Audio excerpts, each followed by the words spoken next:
हमसे ऐसे बोलते थे कि हम अपने घर पे लेके जाएंगे आपको। हमेशा मुझे तसल्ली दिलाते थे।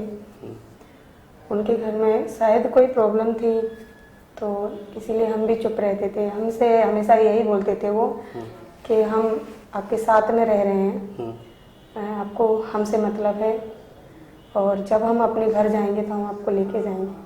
और उन्होंने अपना मोबाइल फ़ोन सब बंद कर लिया है। हम उन्हें वहाँ से आगरा से यहाँ ढूंढते ढूंढते आए हैं। उनके घर पे गए तो उन्होंने हमें मारपीट किया और वहाँ से भगा दिया। जी, वहाँ पे भी हमसे ऐसे पैसे मांगे गए, थाने में भी बोले थे यहाँ पे फ्री में कुछ काम नहीं होता है। बस यही चाहते हैं कि हम अपने पति के साथ रहना चाहते हैं बस। बाकी हमें उनसे, उनके घर वालों से, उनकी दौलत से कोई मतलब नहीं है। वो यही चाह रहे हैं कि हम कुछ पैसा देना चाह रहे थे, वो ऐसे बोल रहे थे कुछ पैसा लीजिए और चले जाइए यहाँ से। लेकिन हमें पैसा से कोई मतलब नहीं है, हमें उसकी दौलत से कोई मतलब नहीं, बस हमें मेरे पति से मतलब है।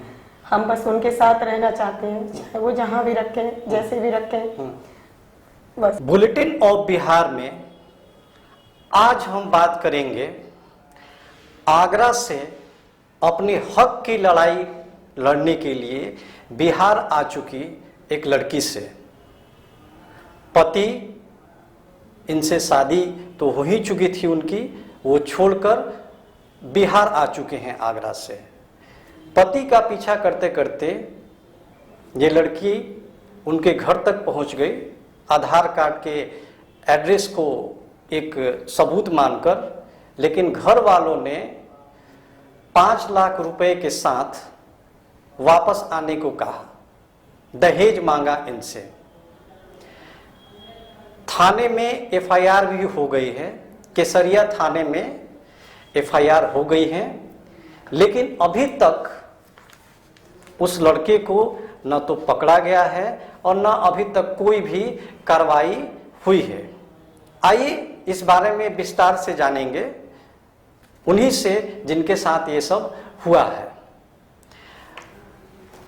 आपकी शादी जो है 2021 में हुई, तो ये जो प्रेम प्रसंग था आपका, ये कब से चल रहा था? जी 2 साल से 2 साल से हमारा प्रेम चल रहा था। और हमने 2021 में शादी की थी जी।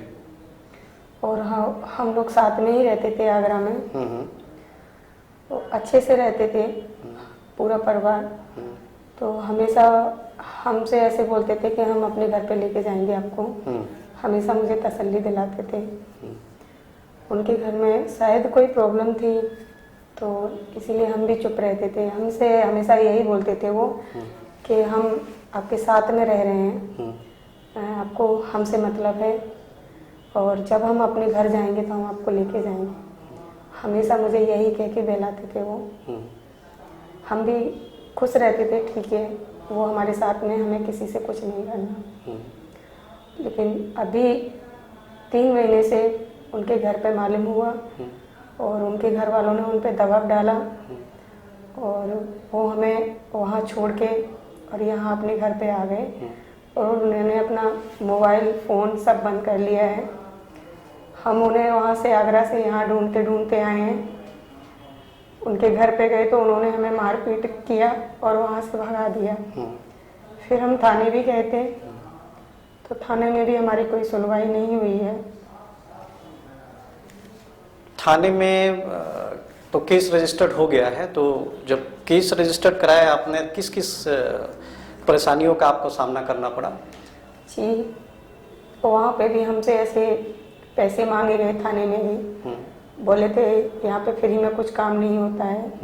किसने? थानेदार ने बोला ये? नहीं, वहाँ पे ऐसे कोई था एक जो पैर से अपाहिज है, उसने हमसे पैसे मांगे।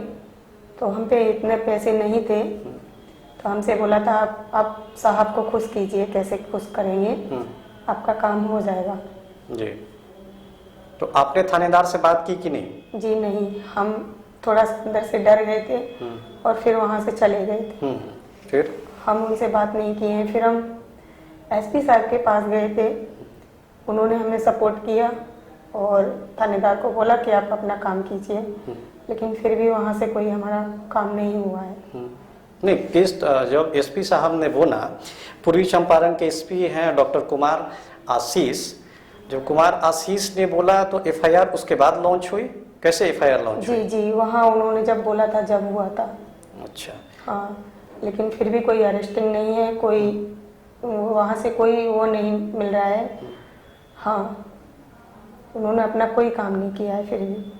अच्छा, आपको यहाँ बिहार में महिला विकास मंच में जो फाइमा खातून जी हैं, उनके बारे में कैसे पता चला? जी, ऐसे हम एक दिन फ़ोन अपना चला रहे थे, तो ऐसे यूट्यूब पे आया, उनका नंबर मिला हमें, हम उनसे बात किए, अपना आवेदन भेजे वहाँ। तो हम उनके पास, उन्होंने हमसे बोला कि आप आइए हमें और अपनी समस्या बताइए, हम आपका सहयोग करेंगे, साथ देंगे। इसलिए हम यहाँ आए और उन्होंने हमारा साथ भी दिया और बहुत मदद भी की हमारी। फाइमा खातून महिला विकास मंच जो है, उसमें एक बहुत ही अच्छे ओहदे पर हैं और समाज में जो भी लड़की हो या औरत अगर किसी तरह की तकलीफ़ है तो बढ़ चढ़ कर हिस्सा लेती हैं, उस प्रॉब्लम को सॉल्व करती हैं। फाइमा खातून से भी हम कुछ देर में अभी बात करेंगे। पहले हम ये भी जानना चाहेंगे आपसे कि मोबाइल जब स्विच ऑफ कर लिया तो अपने आधार कार्ड से इनका एड्रेस पर इनकर घर गए? जी, हम आधार कार्ड से ढूंढते ढूंढते यहाँ तक आए और हम यहाँ के पोस्ट ऑफिस पता किए, वहाँ जाके हमें उनके घर का एड्रेस मिला और फिर हम घर तक पहुँचे। जी, आप क्या चाहती हैं? केस तो बहुत सारे धाराएं लग गई हैं इन पर। पूर्वी चंपारण जिला के अनुमंडल चकिया थाना केसरिया का ये केस है। एफआईआर नंबर 181/22 28/4/2022 को एफआईआर लॉन्च हो गई है, लेकिन अभी तक कोई कार्रवाई नहीं हुई है। सुशासन राज में यह एक बहुत बड़ा मुद्दा है कि इतना देर एफआईआर एक होने में देर लगा और एफआईआर के बाद भी कोई कार्रवाई नहीं हुई, तो बिहार को सुशासन राज कैसे कहा जाएगा? प्रश्न यह भी उठता है। प्रश्न अब समाज के लिए भी है कि अगर कोई शादी कर लेता है तो एक मानवता के नाते एक आदमी कैसे भाग सकता है अपने घर और इनकार कर सकता है कि नहीं, हम अब तुम्हें अपने पास नहीं रखेंगे। आज समाज किस दौर में चला गया है कि घर वाले अपने बहू को रखने के लिए पैसे मांगते हैं। इन सब बातों में तो चर्चा होती ही रहेगी आगे, और ये चर्चा का विषय भी होना चाहिए। आप क्या चाहती हैं? हम बस यही चाहते हैं कि हम अपने पति के साथ रहना चाहते हैं, बस। बाकी हमें उनसे, उनके घर वालों से, उनकी दौलत से कोई मतलब नहीं है। वो यही चाह रहे हैं कि हम कुछ पैसा देना चाह रहे थे, वो ऐसे बोल रहे थे कुछ पैसा लीजिए और चले जाइए यहाँ से। लेकिन हमें पैसा से कोई मतलब नहीं है, हमें उसकी दौलत से कोई मतलब नहीं, बस हमें मेरे पति से मतलब है। हम बस उनके साथ रहना चाहते हैं, चाहे वो जहाँ भी रखें, जैसे भी रखें, बस। जी, बुलेटिन ऑफ बिहार आपकी इस मांग को जनता के सामने ले जाएगी। एफआईआर लॉन्च हो चुकी है, पुलिस महकमे से भी बात की जाएगी, नीतीश कुमार को भी बात पहुंचाई जाएगी कि आपकी जो ये प्रक्रिया है, एफआईआर की प्रक्रिया हो, इस पर जल्द से जल्द कार्रवाई हो। और एक मानवता के नाते सभी को यह चाहिए कि इनको सपोर्ट करें और इनके पति इनको एक्सेप्ट कर लें, इनके पति का परिवार इनको एक्सेप्ट कर ले और इनकी कोई चाहत नहीं है। आप हमारे स्टूडियो में आए, हमसे बात किए, इसके लिए आपका बहुत बहुत धन्यवाद। Thank you. महिला विकास मंच की राष्ट्रीय उपाध्यक्ष फाइमा खातून जी ने आगरा से बिहार आई हुई लड़की को काफी मदद कर रही हैं। उस लड़की को अपने साथ रख रही हैं ये, और उसको कानूनी मदद बोल लीजिए या उसको अपना न्याय दिलाने के लिए उसके साथ बड़ी मजबूती के साथ खड़ी है। फाइमा जी, सबसे पहले तो आपका बहुत बहुत स्वागत है हमारे स्टूडियो में आने के लिए। धन्यवाद। धन्यवाद। फाइमा जी, किस तरह इस लड़की ने आपसे कांटेक्ट किया? हाँ, ये लड़की, हमारा नंबर है वो तो फेसबुक पे चलता ही रहता है। और महिला विकास मंच का नंबर तो फ्लैक्स होता है जी। तो ये लड़की को जब देखी नंबर कि ये महिला विकास मंच मतलब काम करती है महिला पे, तो ये लड़की क्या की कि फिर हमसे कांटेक्ट की जी। तो पहले तो लगा कि बहुत ऐसे फ़ोन आते हैं कि प्यार पसंद का मामला और इस तरह का मामला कि लड़की लोग प्यार में, वो आजकल फेसबुक का प्यार होता है। तो पहले हमको लगा कुछ, बाकी हम इस पर एक्शन नहीं लिए। फिर लड़की जब हम कोई मीडिया बंधु हमको फ़ोन किए और बोले कि देखिए केसरिया थाना में एक लड़की आई हुई, ऐसे बात है, आपके जिला का है, तो आप थोड़ा इस पर देखिए। तो मैं लड़की से बात की तो बहुत हमको लगा कि ये रियल है और सही है। कहीं ना कहीं हमारे बिहार को लोग धूमिल कर रहे हैं, मजदूरी करने के लिए जाते हैं, काम करने के लिए जाते हैं। अगर वहाँ इस तरह से गंदगी फैलाएंगे अदर स्टेट में तो हमारे देश का क्या होगा।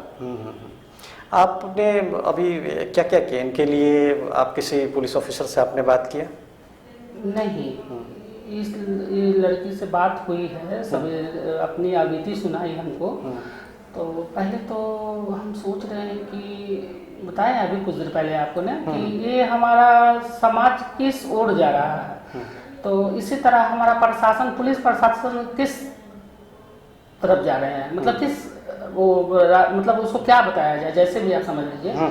तो प्रशासन ऊपर लेवल पे तो इसका काम हो रहा है। एसपी साहब का बहुत बड़ाई की है। एसपी साहब के बारे में बोली है कि एसपी साहब ने हमारा बात सुने हैं, सब कुछ किए हैं। बाकी डीएसपी साहब के पास ये 72 बार फोन लगाई, उनके रीडर इनसे बोलते हैं कि डीएसपी साहब नहीं मिलेंगे। आखिर क्या वजह है? डीएसपी साहब किस चीज़ का वेट कर रहे हैं कि कहीं क्राइम हो जाए? ये लड़की आगरा से चल के आई है मदद के लिए और ये लड़की का मर्डर हो जाए या लड़की मर जाए, सुसाइड कर ले, लड़की तो है, हो सकता है उसके मन में कुछ हो क्या रहे, हमको इंसाफ नहीं मिल रहा है, हमसे डीएसपी साहब नहीं मिल रहे हैं, तो लाओ हम जहर खा लेते हैं, चाहे फांसी लग जाए। तो बहुत कुछ है, महिला का दिमाग क्या है। बाकी बहुत दर्द होता है। डीएसपी साहब जहाँ भी हैं, आप सुन रहे हैं, कम से कम आप अपने लीडर्स से कहिए कि वो फ़ोन उठाएं और किसी पीड़िता का वो बात सुनें। ये हमारी आपसे निवेदन है। मैं हाथ जोड़ के आपसे मैं कह रही हूँ कि ये लड़की नहीं, कोई भी लड़की हो, कोई भी किसी भी, हाँ, आप क्राइम का वेट नहीं करेगी। क्राइम हो जाए तब मैं फ़ोन उठाऊंगा आ जाऊंगा, ऐसे मत करें। इस तरह गलत हो जाएगा ना। आपको जनता के पैसा से आप हैं, आप जनता आपके वो चुन के लाती है जी। और आप ही ऐसा करेंगे तो फिर हमारे देश का क्या होगा जी। ये थी फ़ाहिमा खातून, आगरा से आई हुई लड़की की मदद कर रही हैं महिला विकास मंच की ओर से, और उसको न्याय दिलाने तक ये लड़की इनके साथ ही रहेंगी। फ़ाहिमा खातून एक बहुत ही नेक काम कर रही हैं और मुझे उम्मीद है कि मुझे लोगों का काफ़ी सपोर्ट मिलेगा इस लड़की को न्याय दिलाने की, जो हम बुलेटिन ऑफ बिहार के मंच से आवाज़ उठा रहे हैं। इसके लिए फ़ाहिमा जी, आप हमारे स्टूडियो में आईं, इसके लिए आपका बहुत बहुत धन्यवाद। जी धन्यवाद। Thank you.